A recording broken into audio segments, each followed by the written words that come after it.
Well, good morning or good evening, depending on where you might be in the world today. And thank you for joining my webinar. Tonight, we're going to talk about how to use Google video conferencing. I'm going to break this up into three parts.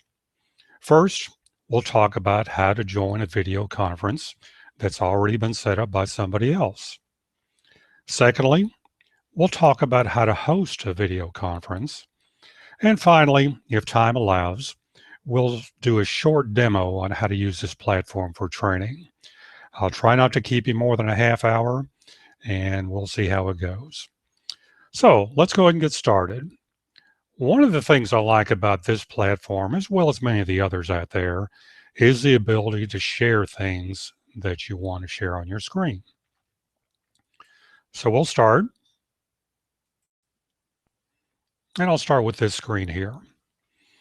This is getting started with Hangouts. Now, unfortunately, Hangouts is an unfortunate choice of words. Now, I had a fellow contact me the other day and said he thought this was another Facebook competitor. So we need to get over that misperception there. So if we look at it as a video conference, what do? Well, you can send messages. We don't care about that. But you can use multiple devices. And I think that's important. Hangout conversations are synced automatically across your devices, so you can start on your computer and continue on another device like your phone.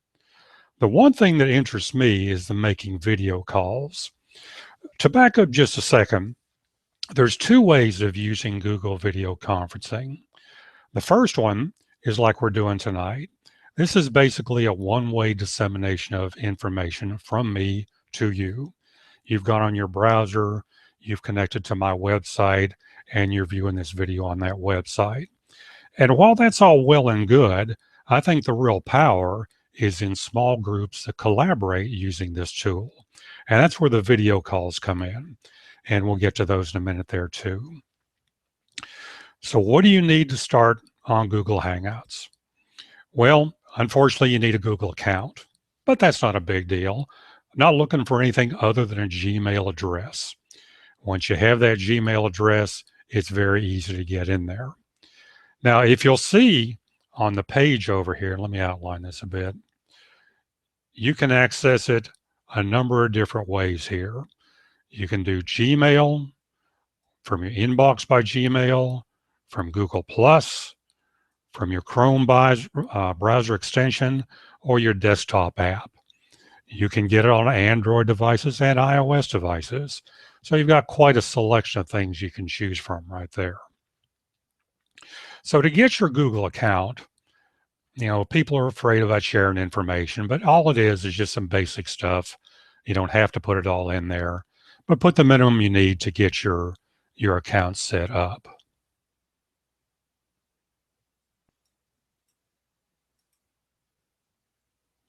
Bear with me a second.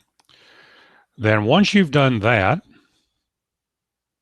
you're pretty much ready to go there. So let me back up one more time. So we want to start a Hangout. Okay, how do we do that? Can do it a number of different ways. We can actually open it in Gmail.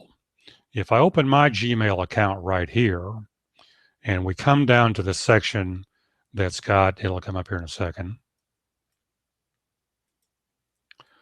where the Hangout button is, you can click on that and access your Hangouts from that. If you're on Google Plus, you can get to it in the top right corner of the Hangouts icon there. And you can choose text, video, phone, or text message. Hangouts in Gmail. Okay, we looked at that. You've got your try the new Hangout situation. Now, I didn't show you that a second ago, so I'll go back and look at that. Down here in my block, when it pops back up, everything takes time when you're in a hurry, right?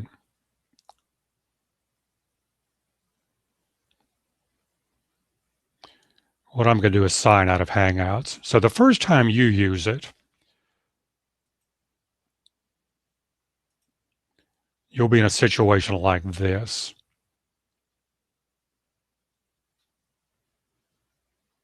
And you'll have your little icon here, whatever your picture is from your particular Gmail account. If you click on that, it'll say try the new Hangouts. Once you click there, you'll be able to access all the Hangout tools.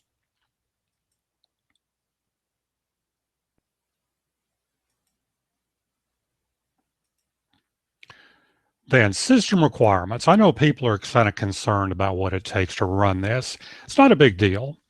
Runs on many platforms. You can see it runs on Google Chrome, Internet Explorer, Firefox and Safari. You can run on Mac, Windows, Chrome, Ubuntu. But what do you need? Well, any 2 gigahertz dual core processor or greater. And for one-to-one connections, need 1 megabits per second up and down. If you don't know what that is, there's a real easy place to go. There's a number of sites online. Speedtest.net is one of them. If you go to that, you can run that little program there, and it'll tell you what your up and download speed is there. Once we get into groups, suggestion of 1 megabits per second up, 2 megabits per second down. That's not a big deal. Most residential connections can handle that. Now for my video call settings, okay, bandwidth. Here's another one you can be concerned about here. Let's go take a look at this. Video quality, of course, will depend on the bandwidth you've got. To send an HD video, you need a 720p capable camera, CPU, at least 4 logical cores, and a network connection of 1.2 megabits upload speed. And one of the things that you'll be able to do on your Hangout is there's a bandwidth adjustment tool at the top of the page, and you can adjust that to what you have available. Hopefully mine's coming in very smoothly to you. It looks like a good quality connection. Depending on your bandwidth, it may not be clear or it may be crystal clear. This was the HD Hangouts we talked about. Video call settings, we talked about bandwidth. And if we're talking about a Hangout here, we can invite people. What do we need for an external guest? Well, you got to have a Gmail account. That's the biggie right there.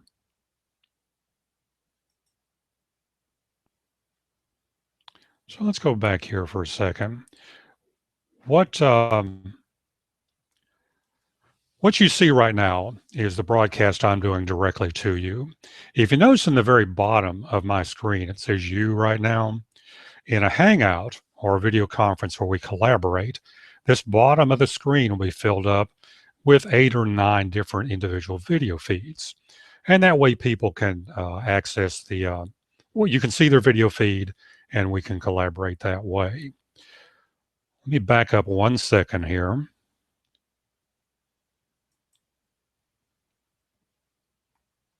For Firefox users, let's go back here and I'll do this again.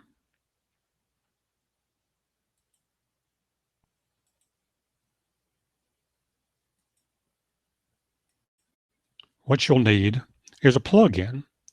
Now this is just a Hangout plugin here. Here we download our plugin and we're ready to go. And here's a site here showing what the Hangouts looks like. The main speaker's in the center screen and individual people are on the bottom. You know, unfortunately, when Google started on this, they started as a platform for individuals, you know, friends, acquaintances, and things like that. But it's morphed into something that's much better for business right now. Okay. So that's kind of the general high-level view of joining a video Hangout. One of the other ones we got is Hangouts on Air, and that's what we're doing right now. You know, I'm the host here. I'm broadcasting to a bunch of you out in the field. Hopefully, you're getting some out of this. Let's see where we go here. Pretty similar in video call settings. If you want to start a Hangout on Air,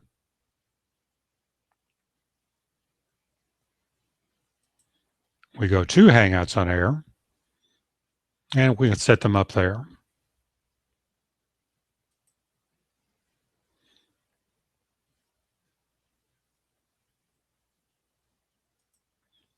Things you need there. This is a little more difficult here. If you're a host and wanting to add Hangouts on air, you got to have a YouTube channel because all this is broadcast through YouTube and they got to be connected to your account. So it makes it a little more difficult to do there.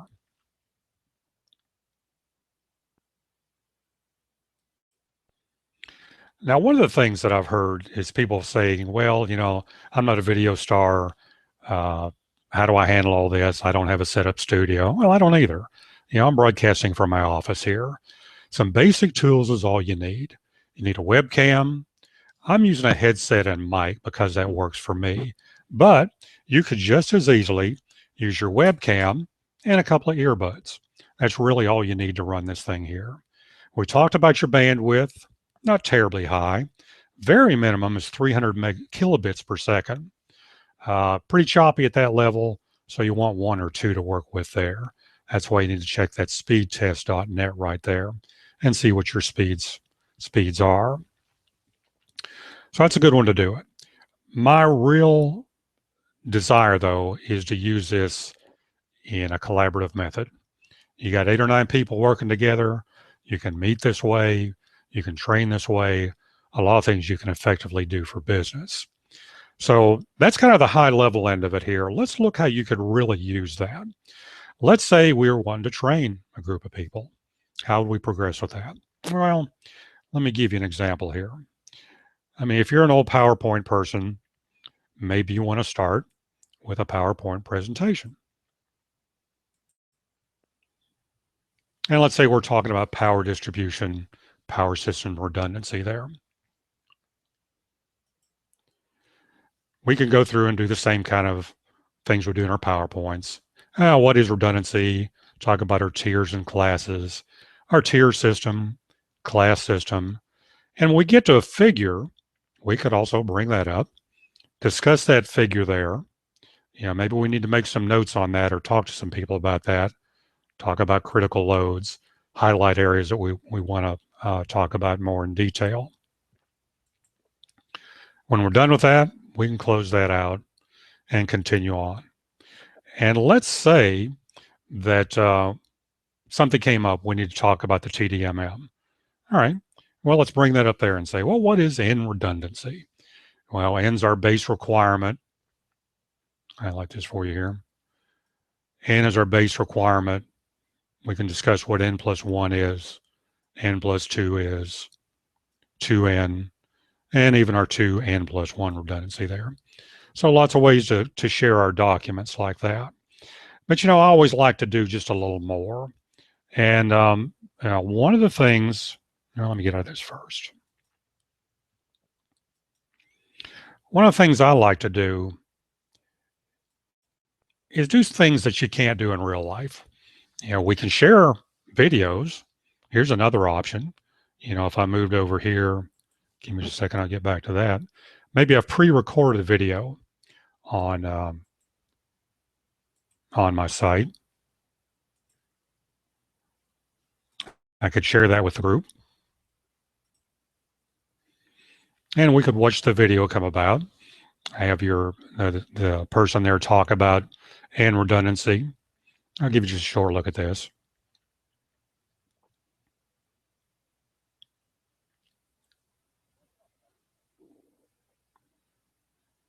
Now, this is the old classroom style, whiteboard, magic marker.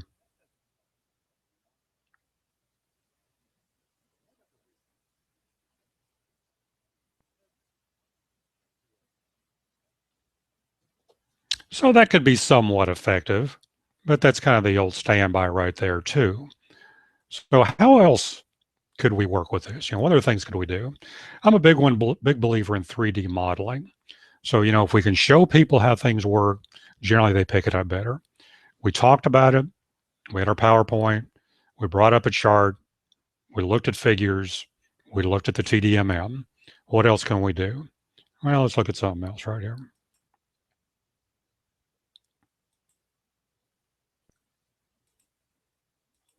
And I can share my screen again.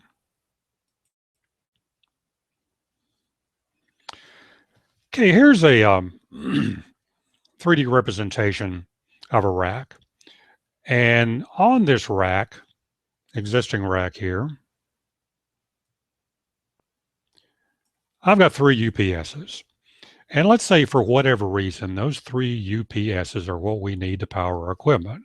So what would that be? Well, that'd be our N or our need.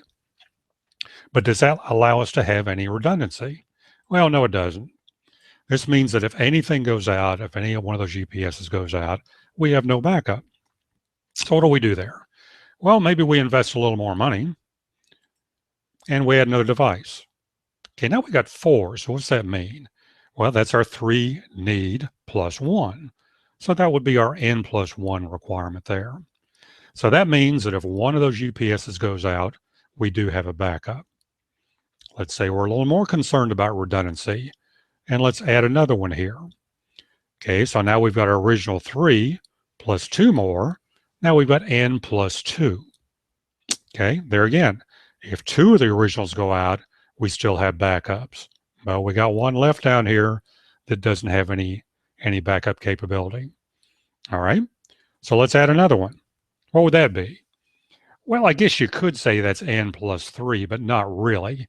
In this case, it would be 2N because we've exactly duplicated our 3 N ones needed for our need with 3 additional. So now we're fully redundant across that.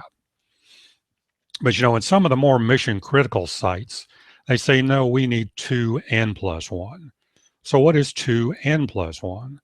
Well, if we take our N plus 1, that would be our 3 originals, plus 1 is 4, times 2 would be 8. So we'd have to add 2 more. So now we've got a rack completely filled with 8 5U UPS devices. And that would be our 2N plus 1 for that environment. Okay, so that's the way you can use, 3D modeling to really get your point across. We can do it for thermal management. We can do it for outside plant design. We can do it for schematics. It's wide open right there. So many ways you can use that. Now, to get back to the regular, the interface we're dealing with here, once you're in a group hangout with 8 or 10 people here, on your screen, at the top of the screen, you'll have several things. You can mute your mic. You can mute your video if you don't want people to see you. You can adjust your bandwidth. You can adjust the tools for what mic you're using, what webcam you're using. And then you'll have various apps along the side for chatting, screen sharing, Q&A, taking pictures, tools for the camera. As a moderator, I can evict people. I can do anything I want on here. And you can even add tools for the bottom there. Let's see if I've got it here. Yeah, I can choose to add what they call a lower third along here. So you can have your name associated with it, your logo, and things like that. Those are minor details there. It kind of enhance it, but doesn't really change what you're doing. And various other little apps that you can play with there. So that's a real high level look at what you can do with this Google video conferencing. I'd like to be able to talk to you more about it. It's a great training tool, a great collaborating tool. Feel free to contact me at any time to talk about this. You can reach me. I'll give you this information right here. You can reach me at davidc@von2learningnetwork.com. Contact me anytime. Be happy to discuss this with you. Hopefully we can work together in the future on this. If you want more tutorials, let me know and I'll go into more detail next time and we'll make a longer tutorial out of it. So thanks to those of you who visited tonight. I know we're a little bit short tonight, but that gives you a general idea of what we're doing. So thanks. Hope to see you soon.